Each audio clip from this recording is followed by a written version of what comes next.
그래서 부처님께서 이제 휴식을 다 취하시고 나서 쿠시나가라라는 도시에 들어가서 그 산라나무 숲에 이렇게 싹 들어가십니다. 이 산라나무를 이제 우리 한문에서는 사라수라고 부르죠. 사라수, 나무 숫자로 해서 사라수, 사라나무.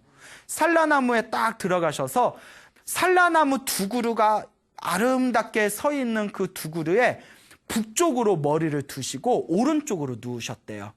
그래서 불교에서는 우협와 오른쪽 우자에 갈비뼈 협자를 써서 오른쪽으로 누워서 자는 걸 굉장히 좋은 잠이라고 봅니다. 좋은 누운 자세.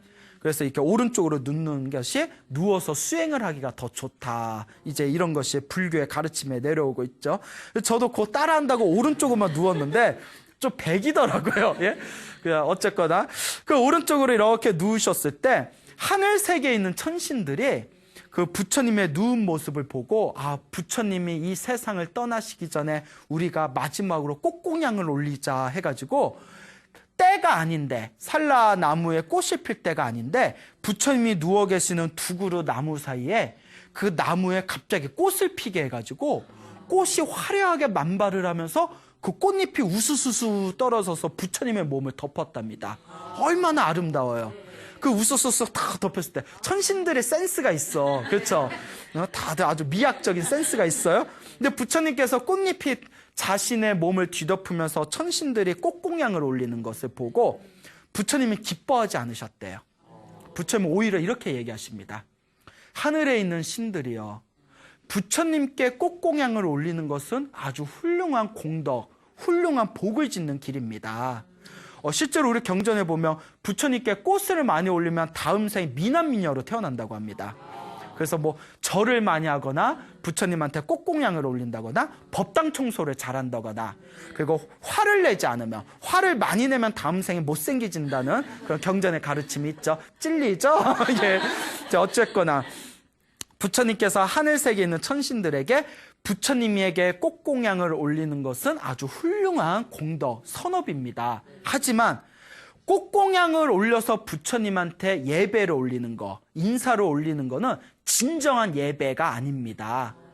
부처님이 가르쳐준 법에 따라 부지런히 마음 수행을 하는 거, 이게 진짜 부처님의 은혜를 갖고 진정한 부처님께 공양을 올리는 길이고, 그것이 진짜 부처님께 예배를 올리는 것입니다 라고 천신들에게 그 쾌락에 빠지지 말고 열심히 수행할 것을, 그런 가르침의 법문을 내리십니다.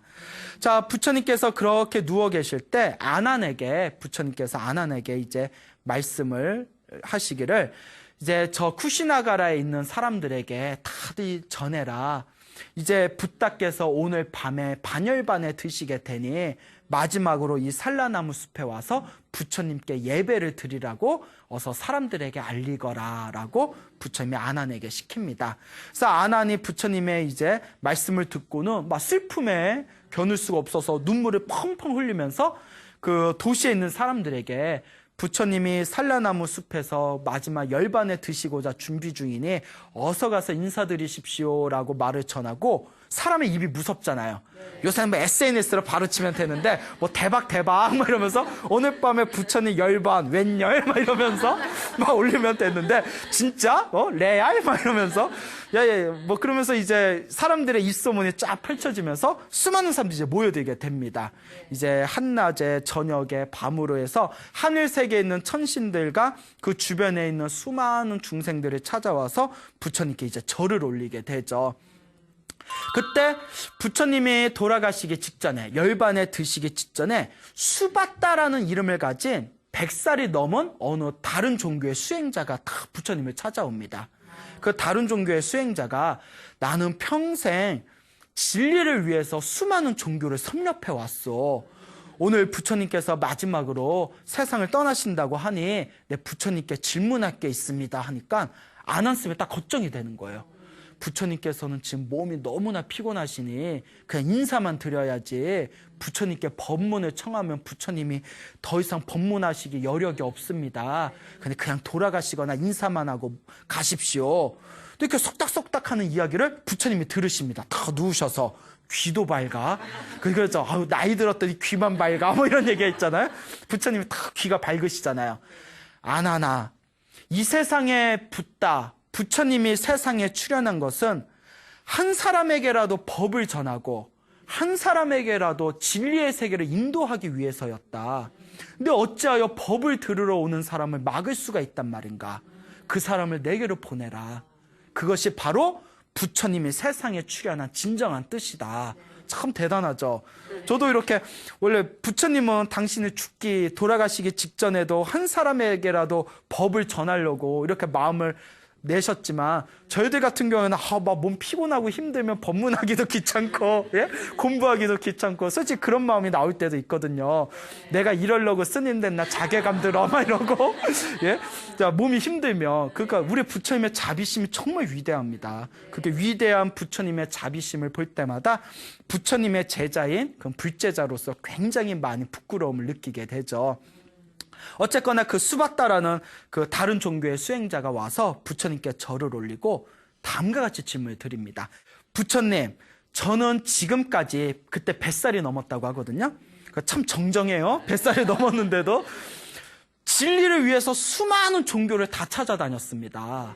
그런데 자기네들 종교마다 서로 자기들 가르침이 옳다고 말합니다. 누구의 어느 종교의 가르침이 올바르고 어느 종교의 가르침이 부족한 것입니까? 그 종교들의 장단점에 대해서 이야기해 주십시오. 근데 한 가지 중요한 게 부처님의 일대기를 보면 부처님은 다른 이들의 종교에 대해서 왈가왈부 안 하셨습니다.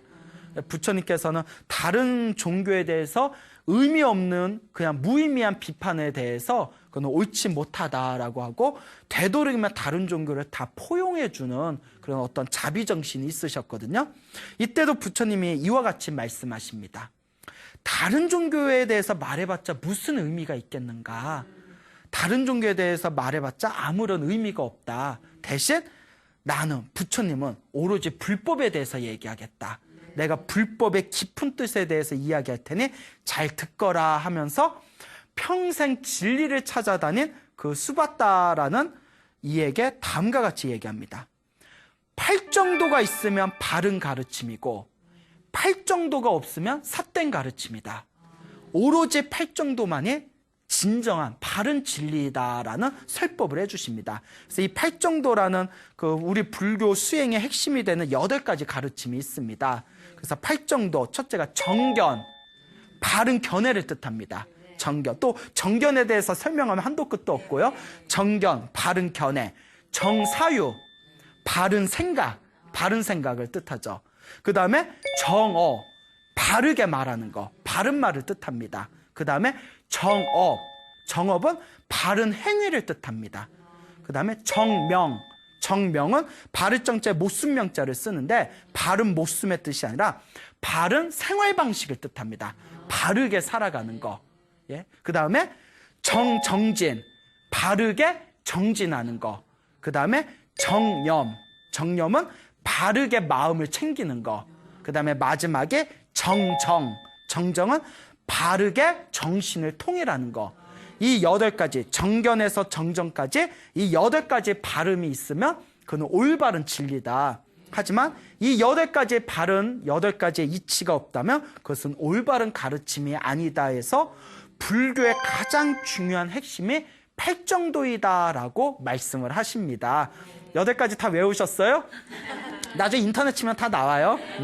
자, 어쨌거나 이 팔정도를 설하셨을 때 이 수다따가 부처님의 설법을 듣고 부처님의 열반을 드시기 직전에 그 자리에서 완전한 깨달음을 얻습니다. 그렇도록 수많은 사람들을 찾아다니면서 진리를 찾던 이 수다따라는 수행자가 마지막 부처님의 법문을 듣고 완전한 깨달음을 얻고 그 자리에서 머리를 깎고 출가하게 됩니다. 100살이 넘어서. 그분이 바로 부처님의 마지막 제자가 됩니다. 그런데 놀라운 일이 있습니다. 수다따의 동생이 있는데 수다따의 동생이 교진녀입니다. 자, 교진녀가 누구냐? 부처님이 깨달음을 얻고 나서 부처님 밑에서 최초로 깨달음을 얻은 제자입니다. 그리고 교진녀의 형인 수다따는 한참을 돌고 돌아서 부처님이 돌아가시기 직전에 마지막 부처님 밑에서 깨달음을 얻은 제자가 됩니다. 그러니까 형제 중에 동생은 최초의 깨달음을 얻었고 형은 마지막 깨달음을 얻게 되죠. 그러니까 이게 형동생이 다 해먹네요. 예. 자, 이와 같은 것을 우리가 경전에서 찾아볼 수가 있습니다. 자, 부처님께서 이제 당신의 열반에 드실 때가 점점 다가오자 마지막 순간에 수많은 불제자들 앞에서 다음과 같이 이야기하십니다. 자, 내가 이제 열반에 들 때가 되었구나. 너희들 누구든지 불법에 대해서, 부처님의 법에 대해서 조금이라도 의문이 있거나 이해가 되지 않는다면 지금 다 물어봐라. 나중에 스승이 떠난 뒤에 그때 물어보지 못한 것을 후회하거나 자책하지 말고 지금 조금이라도 질문이 있으면 어서 다 물어보거라. 근데 아무도 안 물어봐요. 그 자리에서 아무도 질문을 안 하는데 왜 질문을 안 했냐? 옆에 있는 사람들이 막 눈치 줘서 안 한 게 아니라 그 자리에 있는 모든 불제자들은 더 이상 부처님의 법에 대해서 아무런 의혹이 없고 아무런 의심이 더 이상 없었기 때문에, 완벽한 믿음이 서 있었기 때문에 더 이상 부처님한테 질문을 하지 않은 거랍니다. 그때 부처님께서 이제 드디어 당신이 이제 가실 때가 다 되었음을 아시고 이제 마지막 법문을 펼치시게 되죠. 그때 아난이, 부처님의 제자인 아난이 부처님께 다음과 같이 이야기합니다. 스승이시여, 스승이 없으시면 이제 누가 우리의 의지처가 됩니까? 이제 우리는 부처님, 스승님이 안 계시면 누구를 의지합니까? 누구를 스승으로 모시고 의지합니까? 라고 했을 때 부처님께서 그 유명하신 다음과 같은 말씀을 하시죠. 사람에 의지하지 말고 법에 의지해라. 유명한 말씀을 합니다. 이거는 엄청난 그런 가르침입니다. 수많은 사이비 종교들이 있지 않습니까? 수많은 사이비 종교들의 특징은 자기한테 의지하라고 합니다.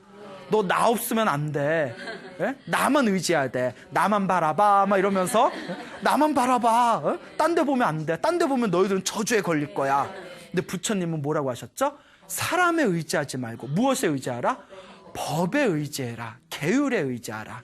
그리고 부처님께서 자기 자신을 등불로 삼고 부처님의 진리, 법을 등불로 삼아라 라고 말씀을 하십니다. 그리고 더 이상 질문이 없는 제자들을 바라보시면서 부처님께서 다음과 같은 마지막 유언을 남기십니다. 이 세상에 영원한 것은 아무것도 없다. 게으르지 말고 부지런히 정진해라. 부지런히 수행해라. 오로지 수행에 대해서 제자들에게 말씀하신 뒤에 부처님께서는 드디어 눈을 감으시고 침묵 속에 빠지셔서 완전한 열반에 드시게 됩니다. 즉 궁극의 진리의 세계로 돌아가시게 된 것이죠. 이와 같이 위대한 부처님께서 이렇게 열반에 드시고 나서 2600년 전에 열반에 드신 부처님의 거룩한 깨달음의 등불이 지금까지 전해지고 있는 것입니다. 자, 여기서 이제 한 가지 여러분들 좀 알아두셔야 될 게 있습니다. 첫째, 부처님은 오랫동안 이 세상에 머물 수 있었는데 스스로 빨리 세상을 떠나십니다. 왜 떠나셨느냐? 경에서는, 해석서에서는 이렇게 얘기합니다. 부처님이 세상에 너무 오래 있으면 중생들이 부처님은 오래오래 세상에 머무를 거니까 우리가 좀 수행을 늦게 해도 되겠지, 좀 놀다가 수행해도 되겠지, 게으름에 빠진다는 겁니다. 그래서 부처님께서 세상의 위대한 진리를 갖추신 부처님께서도 결국 세상을 떠날 수밖에 없다라는 죽음에 대한 경각심을 중생들에게 주고 중생들이 더 열심히 수행하라는 의미로 채찍질을 하기 위해서 부처님께서 스스로 세상을 이렇게 빨리 떠나는 모습을 보여주신 것이다. 이런 이야기가 전해지고 있습니다. 그리고 또 두 번째는 부처님은 사실 100살까지 사시기로 돼 있었답니다. 왜냐하면 부처님이 활동한 이 사바세계가 100살 수명 시대래요. 원래 이 사바세계는 100살은 살 수 있는 시대래요. 근데 100살을 다 채우기가 힘들어서 그렇지만, 그래서 부처님도 원래 이 사바세계에서 100살은 자연스럽게 살 수 있었는데 몇 살에 세상을 떠나시죠? 그러면 그 20살을 왜 남겨두었었냐 하면 부처님이 20년을 더 쓸 수 있는 복력을 우리 불제자들한테 남겨놓으신 거래요.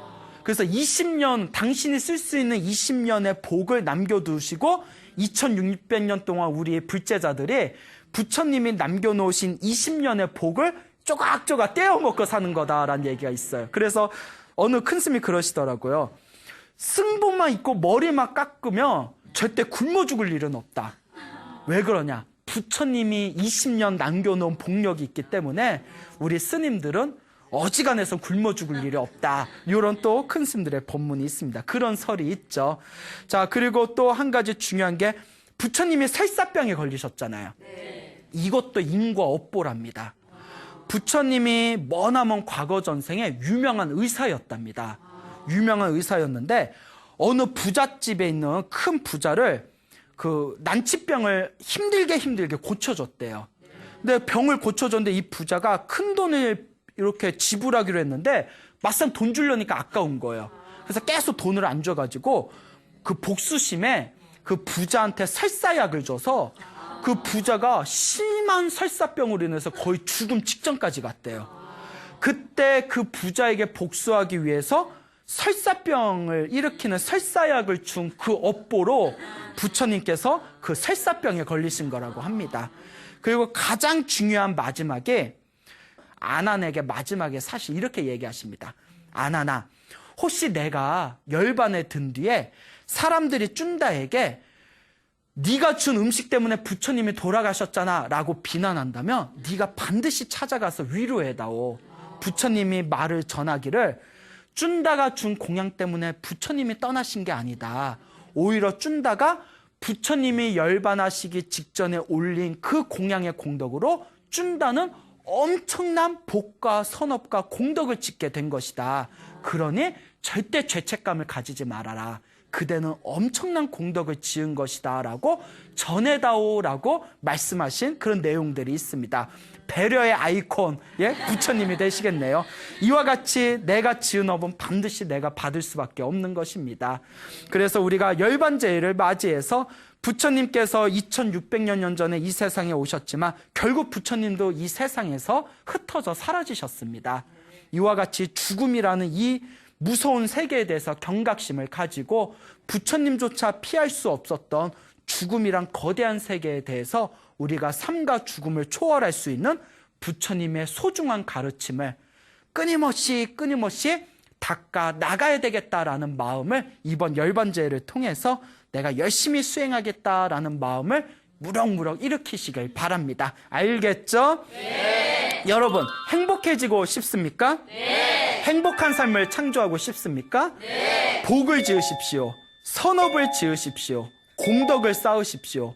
복과 선업과 공덕의 힘이 여러분들을 진정한 행복의 길로 이끌어 줄 것입니다. 오늘 여기서 마치겠습니다. 소중한 나 무한 행복. 그래서 부처님께서 이제 휴식을 다 취하시고 나서 쿠시나가라라는 도시에 들어가서 그 산라나무 숲에 이렇게 싹 들어가십니다. 이 산라나무를 이제 우리 한문에서는 사라수라고 부르죠. 사라수, 나무 숫자로 해서 사라수, 사라나무.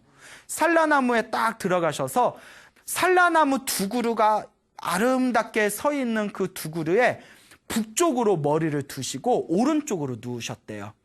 그래서 불교에서는 우협와 오른쪽 우자에 갈비뼈 협자를 써서 오른쪽으로 누워서 자는 걸 굉장히 좋은 잠이라고 봅니다.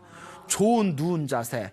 그래서 이렇게 오른쪽으로 눕는 것이 누워서 수행을 하기가 더 좋다. 이제 이런 것이 불교의 가르침에 내려오고 있죠. 저도 그거 따라한다고 오른쪽으로만 누웠는데 좀 백이더라고요. 예? 그냥 어쨌거나 그 오른쪽으로 이렇게 누우셨을 때 하늘 세계에 있는 천신들이 그 부처님의 누운 모습을 보고 부처님이 이 세상을 떠나시기 전에 우리가 마지막으로 꽃공양을 올리자 해가지고 때가 아닌데 산라나무에 꽃이 필 때가 아닌데 부처님이 누워 계시는 두 그루 나무 사이에 그 나무에 갑자기 꽃을 피게 해가지고 꽃이 화려하게 만발을 하면서 그 꽃잎이 우수수수 떨어져서 부처님의 몸을 덮었답니다. 얼마나 아름다워요. 그 우수수수 다 덮였을 때 천신들의 센스가 있어. 그렇죠? 다들 아주 미학적인 센스가 있어요. 근데 부처님께서 꽃잎이 자신의 몸